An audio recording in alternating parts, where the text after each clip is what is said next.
یوں نہ کرو بدنام، پڑھو اور سمجھو، کیا چیز ہے اسلام، پڑھو اور سمجھو۔ بے شک بے شک۔ نگاہ ولی میں و تاثیر دیکھی، بدلتی ہزاروں کی تقدیر دیکھی۔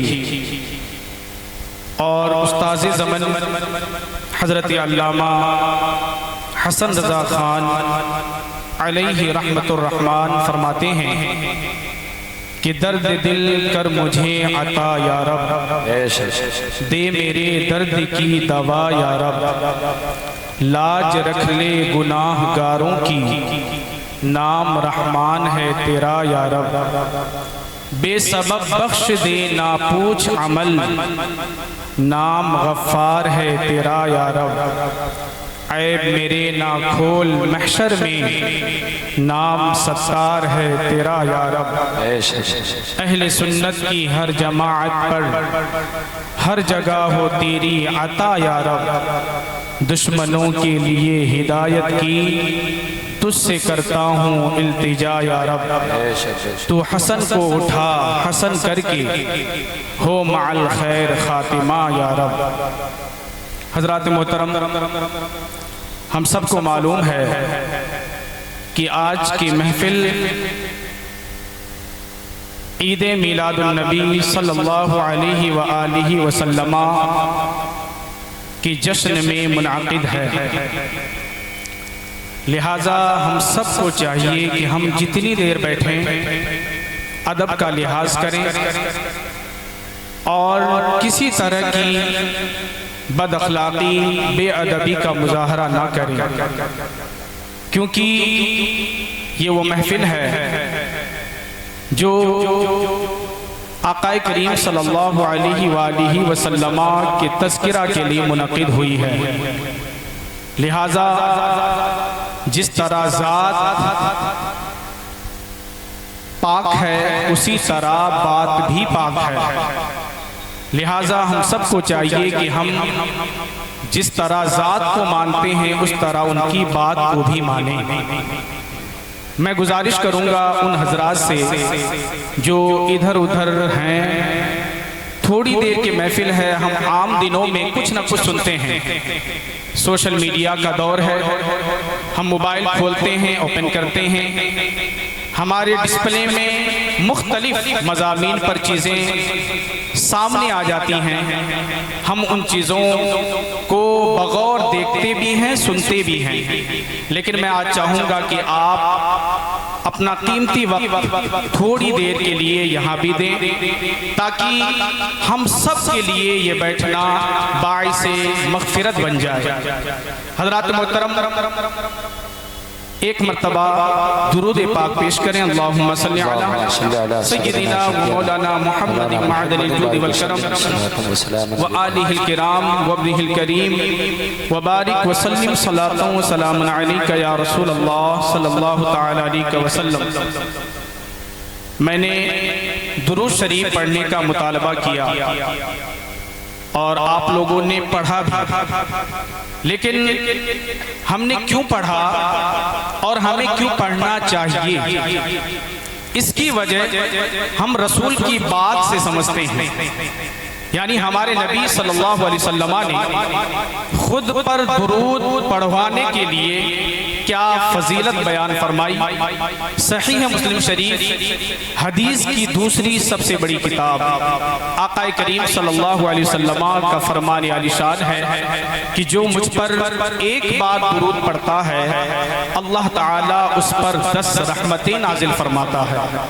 مزید آقا فرماتے ہیں کہ اس کے 10 گناہوں کو مٹا دیا جاتا ہے اور نامہ اعمال میں 10 درجوں کی بلندیاں لکھ دی جاتی ہیں۔ حضرات محترم، ہم ایک بار درود پڑھیں ہماری نیکیوں میں اضافہ ہو، ہم ایک بار درود پڑھیں ہمارے 10 گناہ مٹا دیے جائیں، ہم ایک بار درود پڑھیں ہمارے نامہ اعمال میں درجوں کی بلندیاں لکھ دی جائیں، اس سے بڑی سعادت کی بات اور کیا ہو سکتی ہے۔ حضرات محترم، جامع صغیر ایک مشہور و معروف کتاب ہے۔ آقا کریم صلی اللہ علیہ وسلم نے فضیلت درود پر ارشاد فرمایا کہ زین مجلس، یعنی تم اپنی جلسہ گاہ کو مجھ پر درود پڑھ کر مزین کرو، کیونکہ تمہارا درود پڑھنا نور لکم یوم القیامہ، قیامت کے دن نور کا سبب ہوگا۔ حضرات محترم، میں نے جس آیت کریمہ کی تلاوت کرنے کا شرف حاصل کیا وہ سورہ فاتحہ کی آیت کریمہ ہے، اور دوسری آیت کریمہ سورہ یونس کی ہے۔ انشاءاللہ میں دونوں آیتوں پر گفتگو کروں گا اور کوشش کروں گا کہ میں جتنی دیر گفتگو کروں قرآن اور حدیث کے دائرے میں کروں، تاکہ آپ کو بھی سمجھ میں آئے اور آپ کو لگے کہ جو باتیں بتائی گئیں کہیں نہ کہیں اس کی سند حضور تک پہنچتی ہے۔ حضرات محترم، اس لیے میں گزارش کروں گا کہ جتنی دیر آپ بیٹھیں بالکل سنجیدہ مزاج ہو کر بیٹھیں، سنجیدگی کے ساتھ سنیں، اور جہاں بات اچھی معلوم ہو، بھلی معلوم ہو، آپ سبحان اللہ کہیں تاکہ آپ کی نیکیوں میں اضافہ ہو جائے اور ہمارا حوصلہ بلند ہو جائے۔ آئیے عقیدت و محبت کے ساتھ ایک بار پھر درود پاک پڑھیں۔ اللہم صلی علی سیدنا و مولانا محمد معدن الجود والکرم وآلہ الکرام وابنہ الکریم وبارک وسلم، صلاۃ و سلام علیکہ یا رسول اللہ صلی اللہ تعالی علیہ وسلم۔ حضرات محترم، اللہ تبارک و تعالی نے قرآن پاک میں مختلف آیتیں نازل فرمائی اور اس میں مختلف مضامین ہیں، کئی چیزوں کا تذکرہ ہے، یا یوں کہہ لیں کہ ہر چیز کا تذکرہ ہے، کیونکہ قرآن کا اعلان ہے وَلَا رَطْبٍ وَلَا يَابِسٍ إِلَّا فِي كِتَابٍ مُبِينٍ، کوئی بھی تر چیز، کوئی بھی سوکھی چیز ایسی نہیں جو قرآن میں نہ ہو، جس کا ذکر قرآن میں نہ ہو۔ دنیا میں دو طرح کی چیزیں ہیں، یا تو وہ تر ہوگی یعنی گیلی، یا وہ سوکھی ہوگی یعنی خشک۔ ان دو چیزوں کے علاوہ تیسری کوئی چیز نہیں ہوتی۔ تو گویا کہ اللہ کے فرمان کا مطلب یہ ہے کہ قرآن پاک میں تمام گیلی چیز اور تمام سوکھی چیز کا ذکر ہے، اس کا مطلب یہ ہے کہ قرآن پاک میں ساری چیزوں کا ذکر ہے۔ حضرات محترم، اس سے پتہ چلا کہ جب ہم اللہ کے ولیوں کی شان بیان کرتے ہیں، جب ہم اللہ کے ولیوں کی عقیدت بیان کرتے ہیں، جب ہم اللہ کے ولیوں سے نسبت جوڑنے کی بات کرتے ہیں، تو اس کا بھی ذکر قرآن میں ہوگا، اس کا بھی تذکرہ قرآن میں ہوگا۔ آئیے قرآن سے پوچھتے ہیں کہ قرآن تو ہر جگہ ہماری رہنمائی کرتا ہے، ہر بات میں ہماری رہنمائی کرتا ہے، آئیے ذرا ہماری اس بات پر بھی رہنمائی کریں کہ ہم اللہ کے نیک بندوں کو کس طرح مانیں، ان کے لیے ہماری عقیدت کس طرح ہو، ہم کس طرح ان سے اپنی نسبت کا اظہار کریں۔ حضرات محترم، قرآن پاک جگہ جگہ ارشاد فرماتا ہوا نظر آتا ہے کہ تم ایسا کرو۔ اللہ کے نیک بندوں کی یہ پہچان ہے، اللہ کے نیک بندوں کے نقش قدم پر چلنے کی یہ پہچان ہے، ان کی یہ علامتیں ہیں۔ اگر تم ان علامتوں کو مان لو گے اور ان کو جان لو گے اور ان کے نقش قدم پر چل لو گے تو جس طرح وہ کامیاب ہوئے تم بھی کامیاب ہو جاؤ گے۔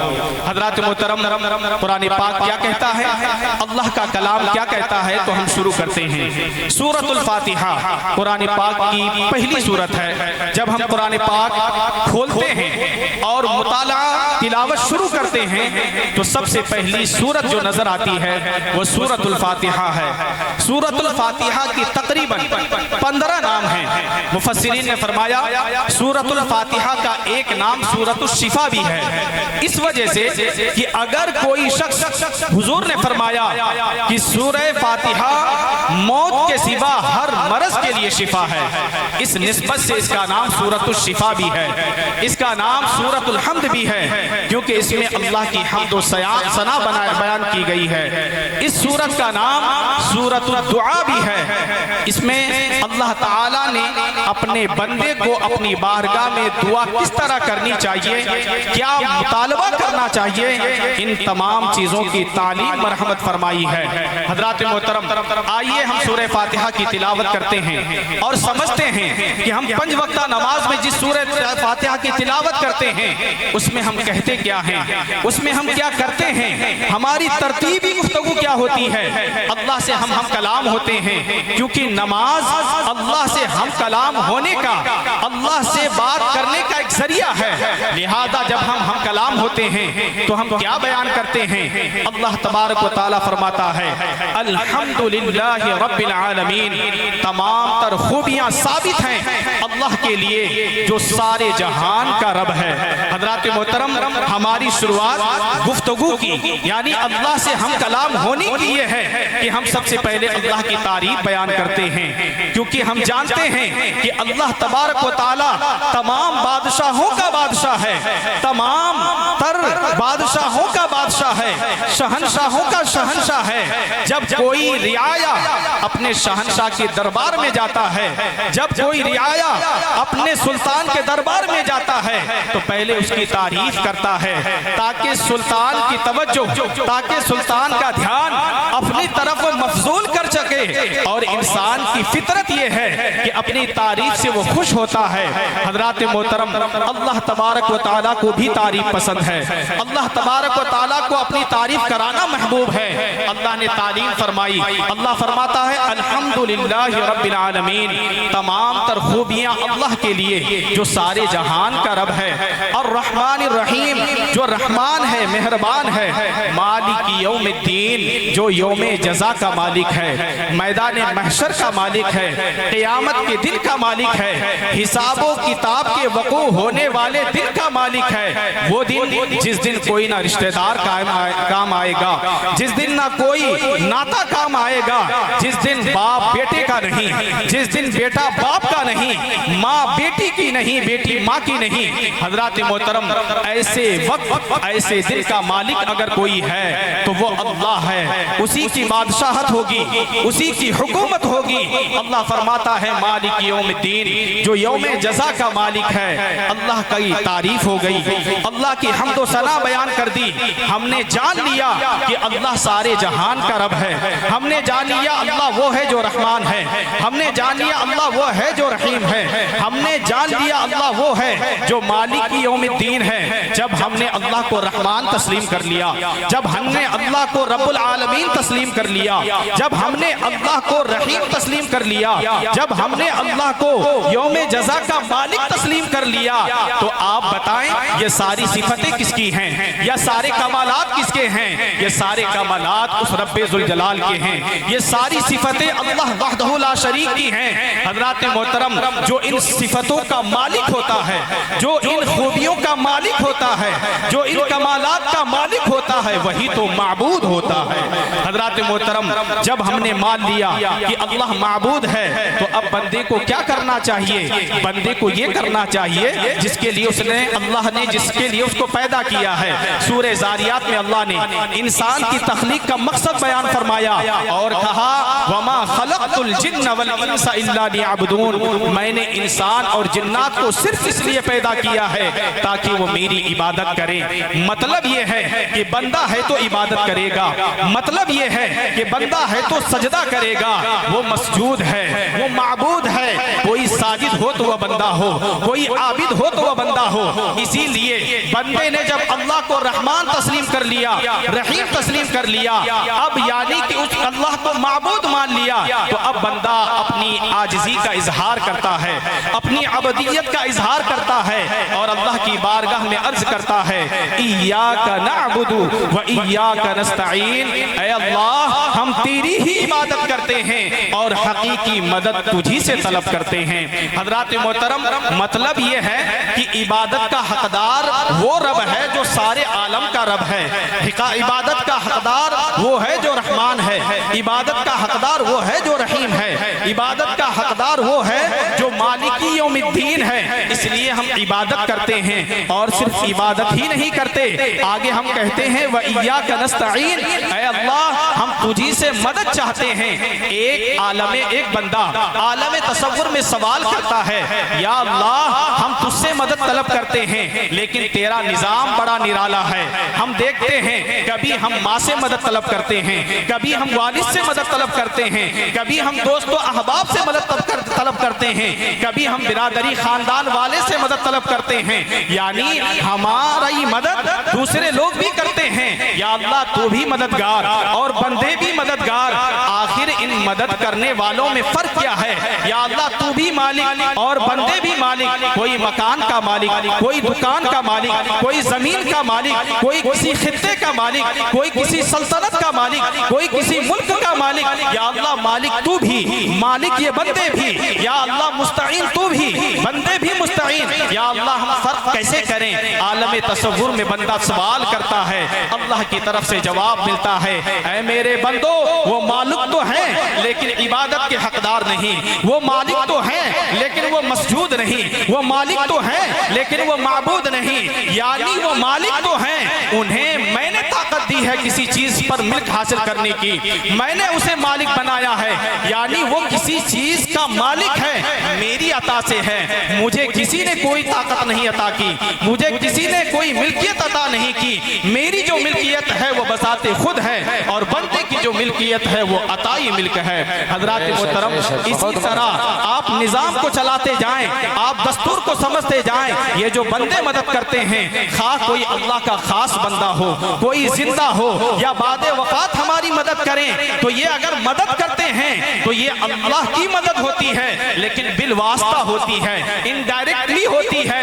اللہ ہی حقیقی مددگار ہے. اسی لیے بندہ کہتا ہے, یا اللہ تو یا اللہ تو عبادت کا مستحق ہے, یا اللہ ہم تیری عبادت کرتے ہیں, وَإِيَّاكَ نَسْتَعِينُ, اور حقیقی مدد تجھی سے چاہتے ہیں. یعنی یہ جو مدد کرتے ہیں یہ ذریعہ لیتے ہیں تیری مدد کے, لہذا حقیقی مددگار تو ہی ہے. حضرات محترم, اتنا کہنے کے بعد بندہ اپنی عبدیت کو ظاہر کر دیتا ہے. یعنی اب اللہ کو وہ اپنا مددگار مان چکا, اللہ کو حقیقی مددگار مان چکا.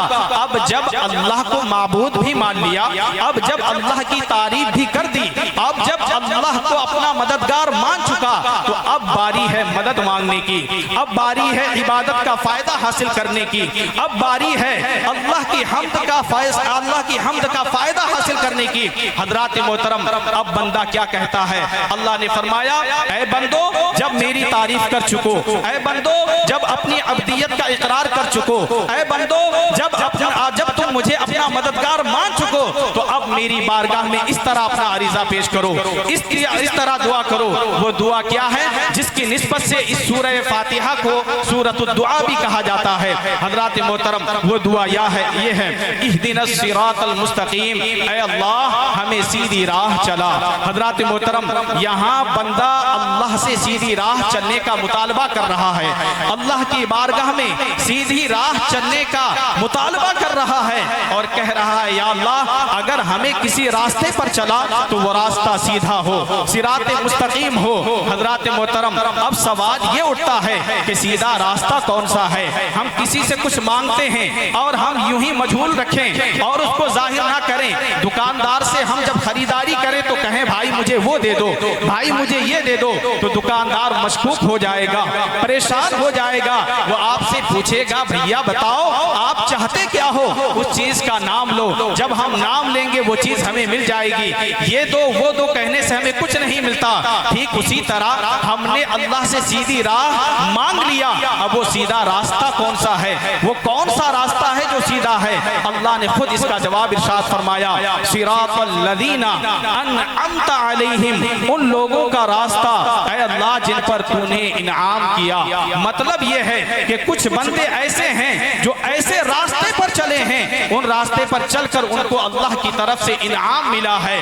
وہ انعام یافتہ بندے جس راستے کو اختیار کرتے ہیں وہی راستہ صراط مستقیم ہے. حضرات محترم, اللہ تبارک و تعالیٰ نے دعا کی تعلیم فرمائی اور دعا میں سیدھی راہ مانگنے کا مطالبہ کرنے کا حکم دیا. اللہ نے فرمایا تم دعا مانگو تو اس طرح سے مانگو. حضرات محترم ہم نے دعا مانگی اے اللہ ہمیں سیدھی راہ چلا، ان لوگوں کا راستہ جن پر تو نے انعام کیا۔ اب یہاں بھی ایک سوال پوشیدہ ہے کہ آخر وہ کون لوگ ہیں جن لوگوں کے راستے پر چل کر وہ لوگ کامیاب ہو گئے، وہ لوگ انعام یافتہ ہو گئے؟ تو سورہ نساء میں اس کا جواب موجود ہے۔ اللہ تبارک و تعالیٰ ارشاد فرماتا ہے وَمَن يُطِعِ اللَّهَ وَالرَّسُولَ فَأُولَٰئِكَ مَعَ الَّذِينَ أَنْعَمَ اللَّهُ عَلَيْهِمْ مِنَ النَّبِيِّينَ وَالصِّدِّيقِينَ وَالشُّهَدَاءِ وَالصَّالِحِينَ وَحَسُنَ أُولَٰئِكَ رَفِيقًا۔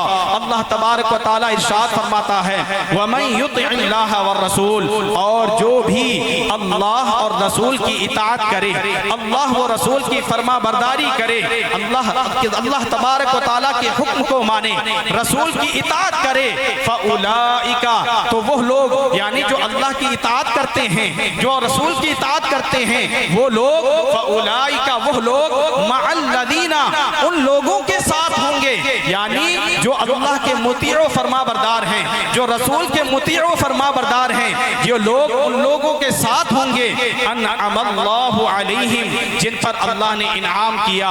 اب بھی سوال پوشیدہ ہے کہ اللہ نے انعام کن پر کیا؟ تو من بیانیہ کے ذریعے اللہ نے اس کا جواب ارشاد فرمایا من النبیین، یعنی ان کو ساتھ ملے گا نبیوں کا، والصدیقین، اور انہیں سچوں کا ساتھ ملے گا، والشہداء، اور انہیں شہداء اسلام کا ساتھ ملے گا، والصالحین، اور انہیں اللہ کے نیک بندوں کا ساتھ ملے گا۔ سبحان اللہ سبحان اللہ۔ بہت جب کوئی بندہ اللہ کی اطاعت کرتا ہے، جب کوئی بندہ رسول کی اطاعت کرتا ہے، اسے نبی کا ساتھ ملتا ہے، اسے شہید کا ساتھ ملتا ہے، اسے صدیق کا ساتھ ملتا ہے، اور اسے اللہ کے نیک بندے کا ساتھ ملتا ہے۔ اور یہ ساتھ کوئی ایسا ویسا نہیں جو چند دنوں کا ہو، جو بہت برا ہو۔ اللہ نے خود فرمایا وَحَسُنَ أُولَٰئِكَ رَفِيقًا، اور یہ کیا ہی اچھے ساتھی ہیں۔ حضرات محترم، آپ میدان محشر کا منظر ملاحظہ کریں، نفسی نفسی کا عالم ہے، ہر کوئی پریشان ہے۔ میں نے قانون شریعت پڑھانا شروع کیا تو میں نے پڑھایا اور میں نے خود بھی پڑھا تو ہمیں پتا چلا کہ وہ 50,000 برس کا ایک سال ہوگا اور ایک دن ہوگا، اور آدھا دن اسی بات میں گزر جائے گا کہ ہم جائیں تو جائیں کہاں، ہم کس کے پاس جائیں، کس کی بارگاہ میں سفارش کریں۔ حضرات محترم، وہ اپنا عریضہ لے کر ادھر ادھر بھٹک رہے ہوں گے، کوئی کسی کو راہ دکھاتا ہوا نظر نہیں آئے گا، ہر کوئی پریشان حال ہوگا، کوئی کسی کی سفارش کرنے کو تیار نہیں، باپ بیٹے سے بھاگ رہا ہے، بیٹا باپ سے بھاگ رہا ہے، اور کوئی بھی رشتہ، کوئی بھی ناتا وہاں کام نہیں آ رہا۔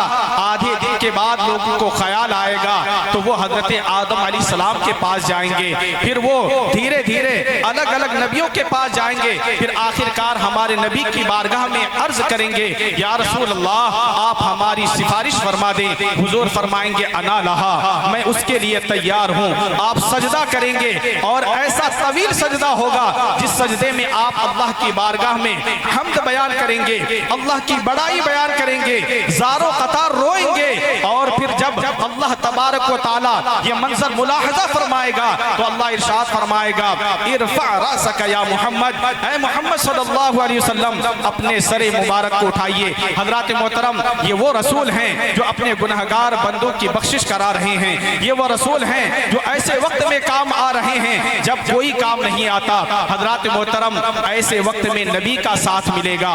اب آپ ملاحظہ کریں، جس کا کوئی مددگار نہیں اس کا نبی ساتھی بن جائے، جس کا کوئی مددگار نہیں اس کا صدیق ساتھی بن جائے، جس کا کوئی مددگار نہیں میدان محشر میں اس کا شہید اسلام ساتھی بن جائے، جس کا کوئی مددگار نہیں اللہ کا ولی ساتھی بن جائے، تو پھر وہ کہاں لے جائیں گے؟ وہ جنت ہی تو لے جائیں گے۔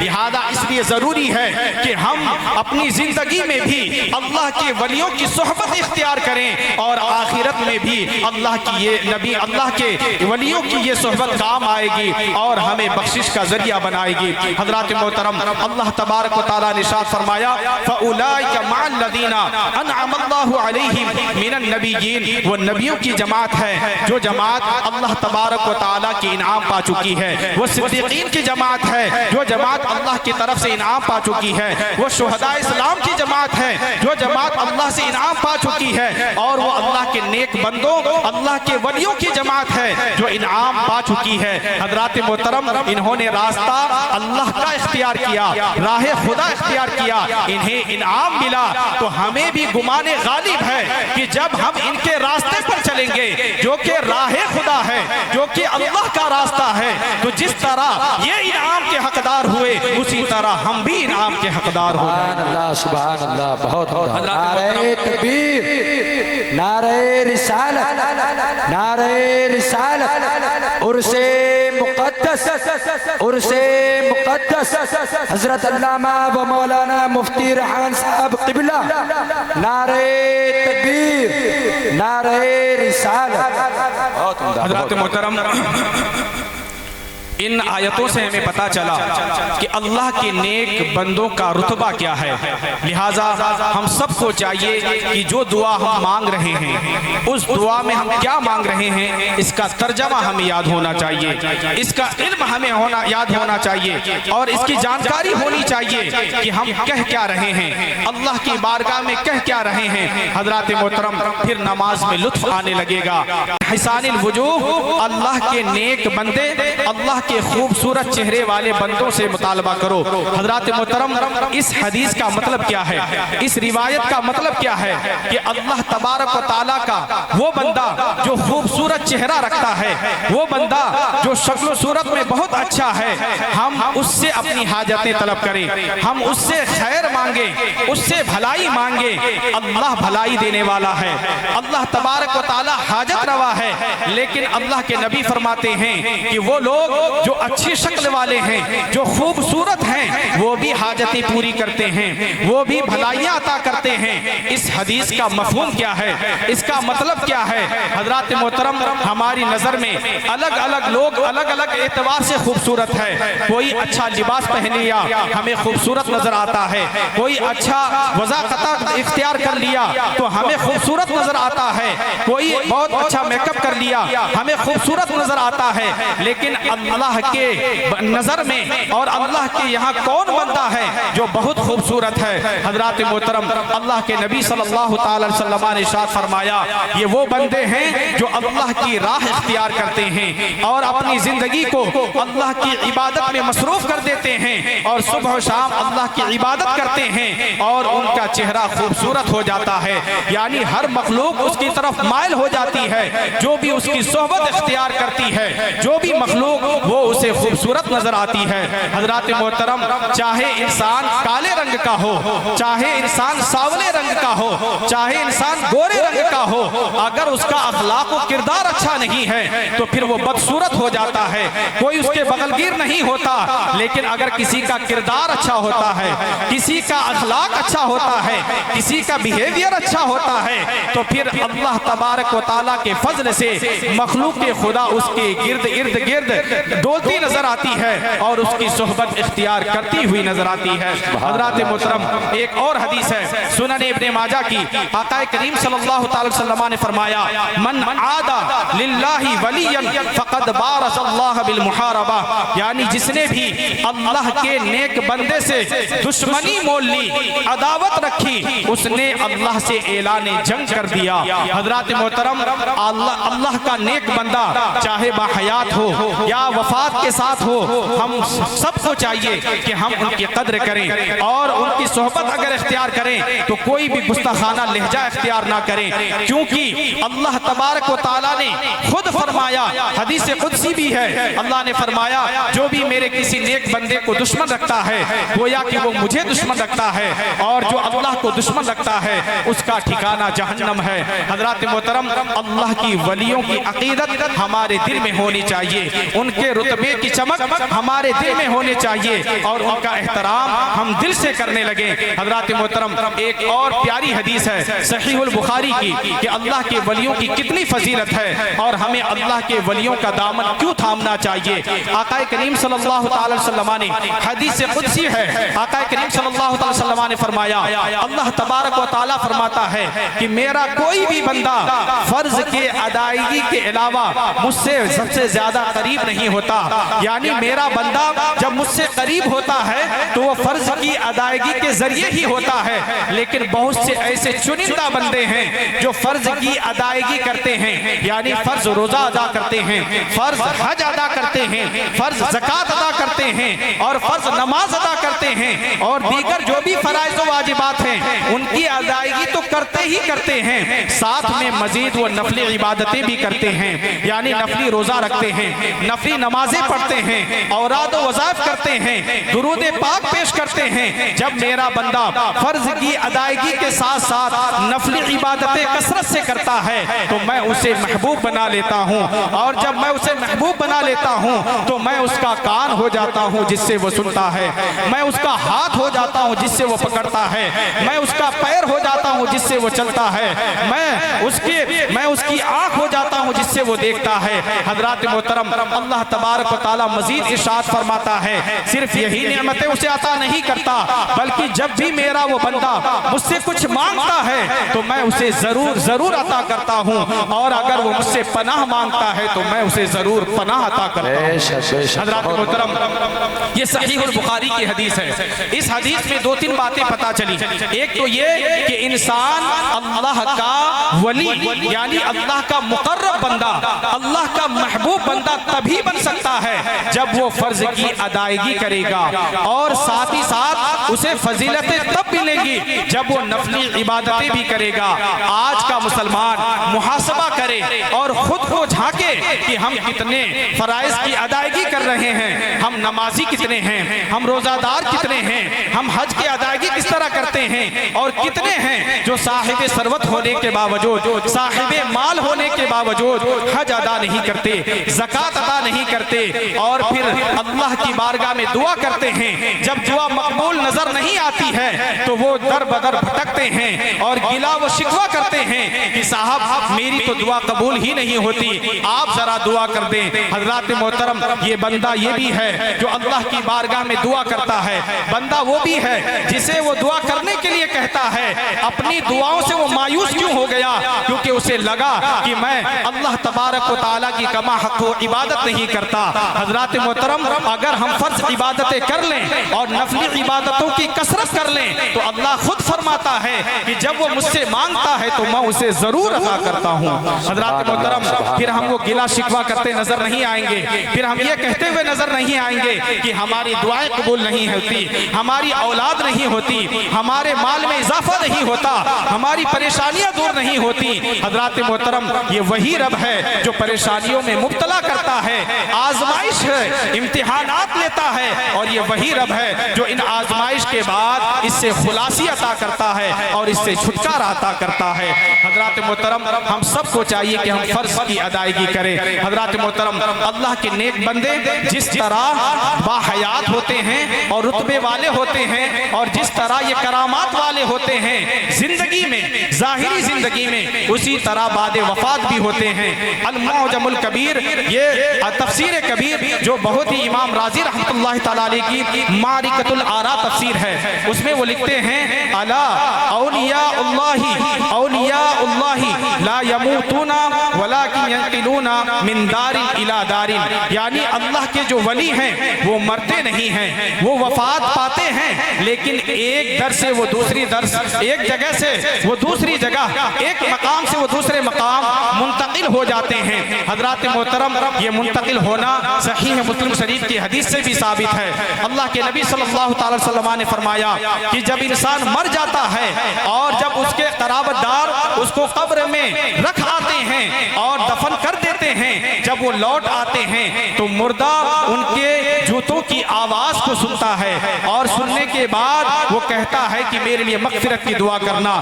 صحیح مسلم شریف کی حدیث کا آخری ٹکڑا بتاتا ہے، ثم یعاد فیہ الروح، جب منکر نکیر آتے ہیں سوالات کے لیے، پھر اس کے جسم میں، اس کے جسد میں اس کی روح لوٹا دی جاتی ہے۔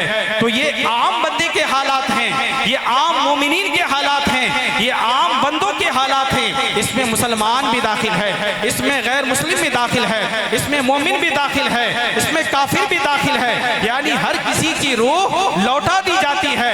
بعد وفات وہ زندہ کر دیا جاتا ہے، لیکن ایک آڑ بن جاتی ہے، عالم برزخ میں اس کی روح رہتی ہے، اس کا جسم رہتا ہے۔ حضرات محترم وہ عالم دنیا میں نہیں آ سکتے لیکن ہر چیز کو ملاحظہ کرتے ہیں۔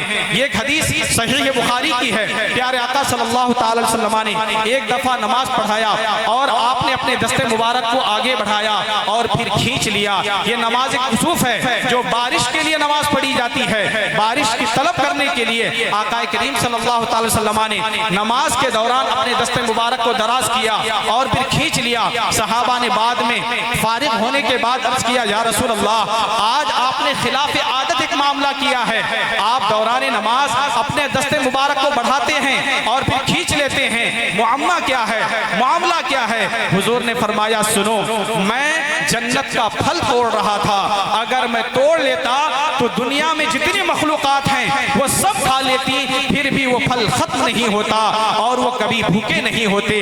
حضرات محترم اس حدیث سے پتا چلا کہ آقا کریم صلی اللہ تعالی وسلم دنیا میں رہ کر جو کہ جنت ہے، جو کہ آخرت کا حصہ ہے، وہاں اپنی دسترس ظاہر کر رہے ہیں، اپنی پہنچ کا اظہار کر رہے ہیں، یعنی دنیا میں رہ کر جنت میں اپنا داخلہ ظاہر کر رہے ہیں اور جنت میں اپنی گرفت ظاہر کر رہے ہیں۔ تو جس طرح آپ دنیا میں رہ کر جنت کا معاملہ دیکھتے ہیں، اسی طرح آپ عالم ارواح میں رہ کر یا عالم آخرت میں رہ کر دنیا والوں کو ملاحظہ کرتے ہیں، کیونکہ یہ وہی نبی ہیں جو ظاہری زندگی میں بھی نبی تھے۔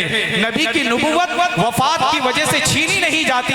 اگر کوئی عقیدہ رکھے کہ کسی بھی نبی کی نبوت بعد وفات چھین لی جاتی ہے تو وہ کافر ہو جائے گا۔ حضرات محترم نبی یہ چنندہ بندہ ہوتا ہے، منتخب بندہ ہوتا ہے جو پیدائش سے پہلے چن لیا جاتا ہے اور بعد وفات بعد انتقال بھی وہ نبی ہی رہتا ہے۔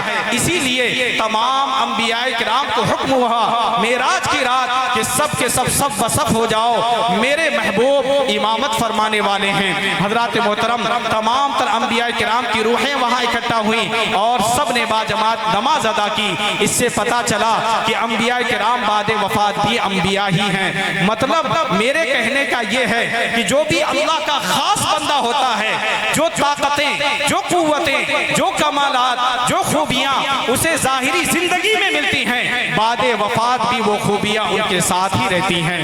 حضرات محترم اللہ تعالی ہم سب کو اللہ کے ان نیک بندوں کی قدر کرنے کی توفیق عطا فرمائے اور ان کے نقش قدم پر چلنے کی توفیق عطا فرمائے۔ حضرات محترم میں اپنی گفتگو کو یہیں ختم کرتا ہوں۔ میرے بولنے میں کسی طرح کی کوئی غلطی ہوئی ہو تو میں اللہ کی بارگاہ میں توبہ کرتا ہوں، استغفار کرتا ہوں۔ استغفر اللہ ربی من کل ذنب واتوب الیہ وما علینا الا البلاغ۔ السلام علیکم ورحمۃ اللہ وبرکاتہ۔